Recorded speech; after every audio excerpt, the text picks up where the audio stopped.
여러분 안녕하십니까? JTB 뉴스입니다. 임대료 문제 때문에 고발당한 부영에 대해서 경찰이 해당 사건을 기소 의견으로 검찰에 송치한 것으로 확인됐습니다. 전주시는 이 문제를 더 공론화시켜서 대응 수위를 높여가기로 했습니다. 첫 소식 나금동 기자입니다. 지난 6월 전주시는 부영주택을 임대주택법 위반으로 고발했습니다. 해마다 5%씩 임대료를 올린 부영주택에 2.6%의 조정권을 내놨지만 부영 측이 받아들이지 않았기 때문입니다. 서울 남대문경찰서는 이 사건을 기소 의견으로 검찰에 송치했습니다. 임대료의 인상률은 주거비 물가지수와 인근 지역의 임대료 변동률을 고려해 결정해야 되지만 부영이 이를 고려하지 않았다는 것이 전주시의 해석입니다.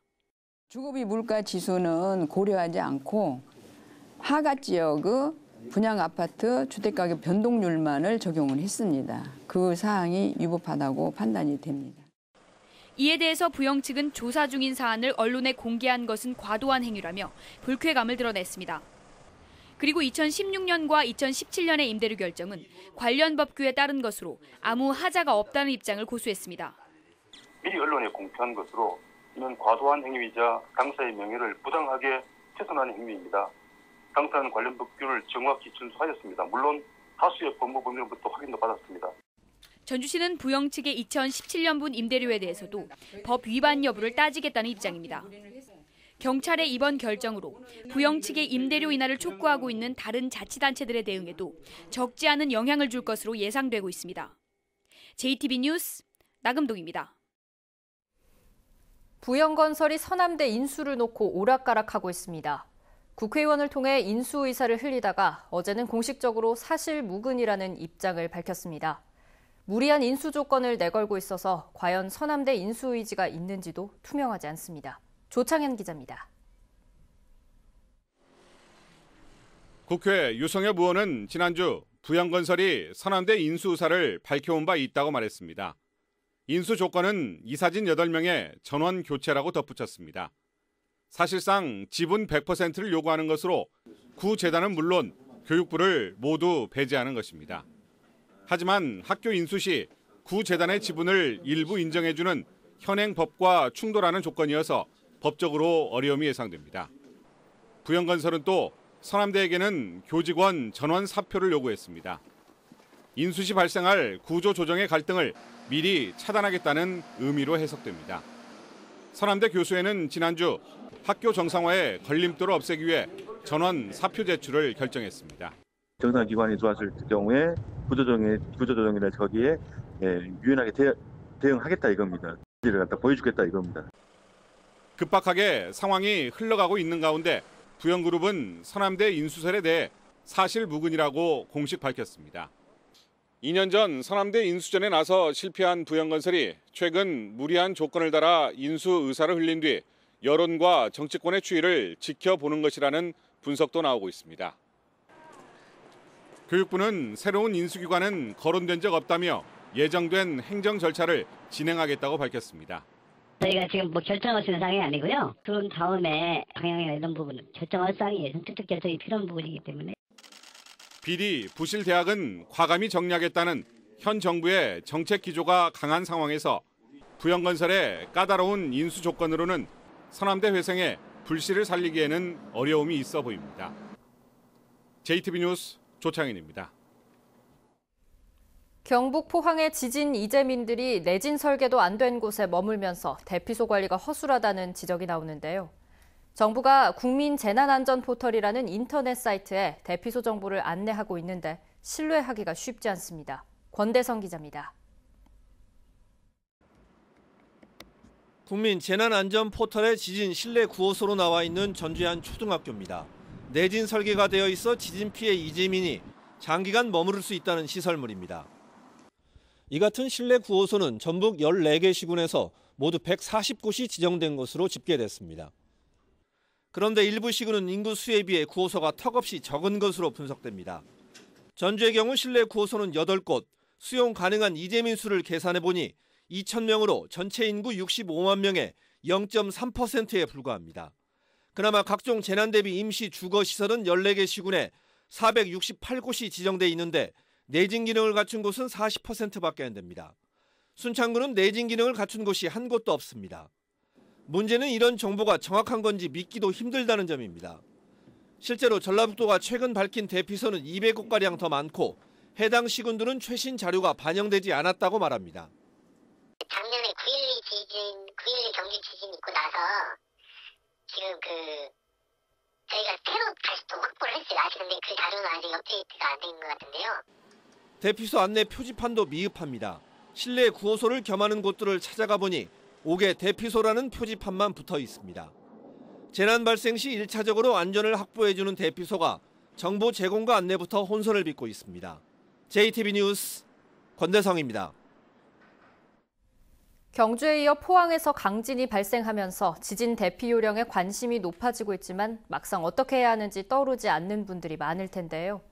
평소에 대피 요령을 잘 익혀야 안전에 만전을 기할 수 있습니다. 보도에 송창용 기자입니다. 지진으로 건물이 심하게 흔들리자 한 남성이 황급히 뛰어나갑니다. 그 순간 건물 외벽이 무너지고 하마터면 크게 다칠 뻔합니다. 반면 카페 한 손님은 탁자 아래로 일단 몸을 숨깁니다.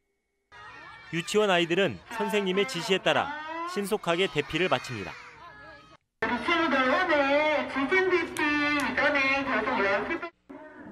이처럼 지진이 났을 때는 대피 요령을 정확히 알고 있어야 피해를 줄일 수 있습니다. 그러나 지진은 남의 일이었던 전북에서 대피 요령을 제대로 알고 있는 사람은 드뭅니다. 평소에 그런 생각을 안 했는데 어떻게 할 줄을 모르죠. 어떻게 하는 줄을 몰라. 해마다 재난안전 훈련을 하는 공무원도 마찬가지입니다. 포항 지진이 발생하기 2주 전인 지난 1일 실시된 지진 대피 훈련 때도 대상 공무원 가운데 40%만 참여했습니다.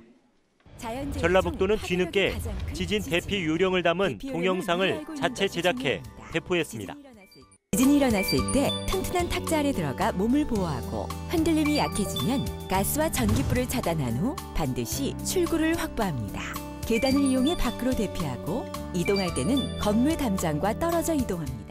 아직도 여진이 계속되고 있습니다. 우리 도민들께서 많이 불안해 하시는데요. 지진 났을 때 초기에 어떻게 대응해야 되는지 이걸 알려드리기 위해서 이번에 동영상을 제작하게 됐습니다. 또한 시군 마을회관과 아파트 단지에 지진 발생 때 행동 요령을 담은 전단지를 배부했습니다. 우리나라도 지진 안전지대가 아닌 것으로 확인된 만큼 평소 대처 요령을 정확하게 익히고 있어야 피해를 줄일 수 있습니다. JTB 뉴스 송창용입니다. 바른정당에 이어 자유한국당까지 국민의당과의 통합 가능성을 거론하면서 정가 안팎이 소란스럽습니다. 국민의당 내 통합 반대 세력인 평화개혁연대를 추진하고 있는 정동영 의원을 이승환 기자가 만났습니다. 정동영 의원은 정우택 자유한국당 원내대표까지 나서 보수 야당의 통합 가능성을 시사하자 이를 적폐연대라고 폄하했습니다. 과거 김영삼 통일민주당 대표가 민정당과 통합해 민심을 거슬렀던 3당 합당이나 다를 바가 없다는 겁니다. 신3당 합당이에요. 자유한국당 일부와 바른정당과 국민의당을 합치자는 건데 그렇게 해가지고 적폐연합밖에 더 되겠습니까? 그건 국민에게 버림받습니다. 정동영 의원은 국민의당을 지켜내려면 당의 정체성을 지켜내야 하고 그 정체성은 대북 포용 정책을 중심으로 한 평화주의와 개혁주의 노선에 있다고 강조했습니다. 적폐청산을 핵심으로 하는 재벌개혁, 언론개혁, 정치개혁, 검찰개혁, 개혁 노선 이것을 견지할 때, 지켜나갈 때 국민의당이 살아날 수 있다고 생각합니다. 현재 정동영, 박지원, 천정배 의원이 주도하는 평화개혁연대는 이미 통합 반대 의견을 밝힌 17~18명의 의원 이외에 중도 의원들을 접촉해 세불리기에 나서고 있습니다. 또 이번 주 통합 반대 회견과 세미나를 거쳐 빠르면 다음 주쯤에는 출범식을 개최할 예정입니다. 관건은 평화개혁연대 참여 의원들이 20명을 넘어서느냐입니다. 국민의당 국회의원이 현재 모두 40명이니까 통합 문제에 따른 당내 주도권을 줄 수 있고 나아가서는 최악의 경우 따로 원내 교섭단체를 꾸릴 수도 있다는 상징성이 있기 때문입니다. JTB 뉴스 이승환입니다. 남원시 사계정사 입구에 항일 독립운동가 5명의 추모비가 세워졌습니다. 장수군이 친환경 비료로 고품질 토마토를 생산하기 위한 연구를 추진했습니다. 시군 소식 주혜인 기자입니다. 일제강점기 독립만세운동에 참여했다가 순국한 5 애국열사의 추모비가 남원시 주생면 사계정사 입구에 건립됐습니다. 남원 주생 출신인 방양규, 방진영 선생 등 남양 방씨 가문의 애국지사 5명은 1919년 4월 남원 광활로 등에서 독립만세를 외치다 일제의 총칼을 맞고 순국했습니다. 그 전에 이 선열들의 희생이 없었다면은 아마 광복도 없었을 거고 또 우리나라가 이만큼 발전도 안 됐을 겁니다. 이런 점에 있어서 그 정신을 이 비를 계기로 해서 우리가 계속 개선해 나간다. 이런 생각입니다. 지난 24일 장수군 농업기술센터가 친환경 비료로 고품질의 토마토를 생산하기 위해 올 한 해 동안 추진해온 연구 결과를 공유하는 시간을 가졌습니다. 연구 결과 클로렐라와 유용미생물을 섞은 비료를 사용했을 때 토마토 생산량이 약 20% 증가했고 식감과 색깔도 좋아진 것으로 밝혀졌습니다. 장수군 고품질 농산물 생산 증대와 농가 소득 증대를 위해 클로렐라 보급을 확대해 나가도록 하겠습니다. 군산시가 군산상공회의소 회장과 산업단지 주요 기업인 등과 함께 지역 경제를 살리기 위한 간담회를 열었습니다.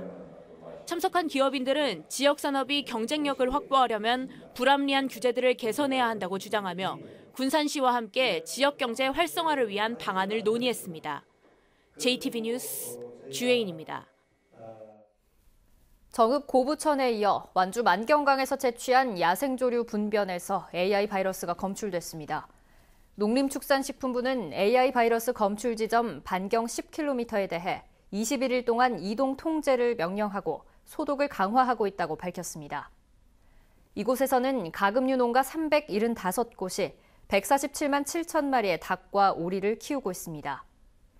AI 바이러스가 치사율이 높은 고병원성인지 여부는 다음 달 1일쯤 나올 예정입니다.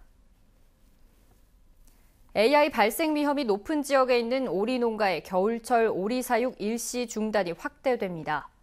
전라도는 이달부터 내년 2월까지 6개 오리 사육 농가가 참여하고 있는 사육 일시 중단을 다음 달부터 내년 3월까지 44개 오리 농가를 대상으로 추가로 실시하기로 했습니다. 전라도는 사육 일시 중단 농가에 대해서는 오리 한 마리당 510원의 보상금을 지급합니다. 전라도가 내년부터 실시하기로 한 고교 무상급식 예산의 분담 비율을 확정했습니다. 전라도는 14개 시군과의 협의를 거쳐 고교 무상급식에 필요한 전체 예산의 절반은 교육청이, 나머지 절반은 도와 해당 시군이 3대 7의 비율로 마련하기로 했습니다. 전라도는 이 같은 비율에 따라 도가 분담해야 하는 51억 원을 수정 예산안에 반영해 전라도의회에 심의를 요청했습니다. 서남대 교직원과 학생은 성명을 내고 폐교는 1,000억 원의 서남학원 재산을 비리 집단에 돌려주는 결과를 낳게 된다며 폐교를 반대한다고 밝혔습니다. 이들은 교육부가 학생들의 학습권을 위해 폐교한다고 하지만 특별 편입학에 대한 대비가 전혀 이루어지지 않은 상태며 200여 명 교직원의 생존권도 박탈될 위기에 처했다며 건실하고 투명한 인수자 선정을 통해 정상화의 길을 열어달라고 요구했습니다. 수도계량기 납품업자로부터 뒷돈을 받은 전주시 공무원이 검찰에 적발됐습니다. 수원지방검찰청 안양지청은 검침기 납품계약 체결을 도와주는 대가로 지난 2012년 1월부터 지난 8월까지 업체로부터 1,200여만 원을 챙긴 혐의로 전주시 공무원 53살 조모 씨를 불구속 기소했습니다. 조 씨는 납품업체 직원 명의로 차명 계좌를 만들어 매달 금품을 받아 챙긴 것으로 조사됐습니다. 오늘 새벽 2시 15분쯤 익산시 낭상면의 한 닭고기 가공 공장에서 불이 나 1시간 반 만에 꺼졌습니다. 다친 사람은 없었지만 공장 내부 3천여 제곱미터와 기계 설비, 가공육 등이 모두 불에 타면서 소방서 추산 1억 5천만 원의 재산 피해가 났습니다. 오늘은 대체로 맑다가 오후부터 점차 흐려지겠습니다. 낮 최고 기온은 전주 12도 등 11도에서 14도로 어제보다 2, 3도가량 높겠습니다. 미세먼지 농도는 나쁨 수준을 보이겠습니다. 오늘 밤부터 새벽 사이 일부 지역에는 빗방울이 떨어지겠습니다. 내일 오후부터는 점차 기온이 떨어지겠고 모레는 평년보다 기온이 5, 6도가량 낮아지겠습니다.